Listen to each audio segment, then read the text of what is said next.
မြန်မာနိုင်ငံမှာကျန်းမာရေးအာမခံဘယ်နှမျိုးရှိလဲအားလုံးပဲမင်္ဂလာပါကျွန်တော်ကတော့ကိုသူရပါဒီနေ့ကျွန်တော်ပြောပြချင်တဲ့အကြောင်းအရာကတော့မြန်မာနိုင်ငံမှာကျန်းမာရေးအာမခံဘယ်နှမျိုးရှိလဲ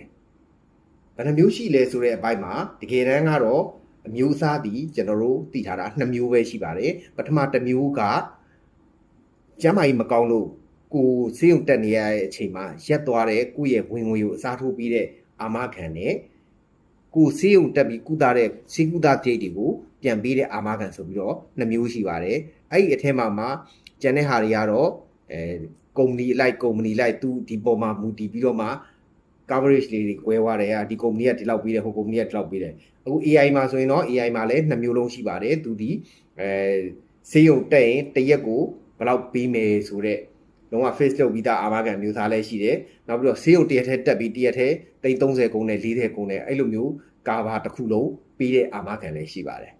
အဲ့တော့လူကြီးမင်းတို့အနေနဲ့လည်းကျမကြီးအာမခံတွေဝယ်ယူတော့မယ်ဆိုရင်တော့တိတိကျကျလေးမင်းမြန်းပြီးမှဝယ်ယူစီခြင်းပါတယ်အားလုံးကျေးဇူးတင်ပါတယ်ခင်ဗျာ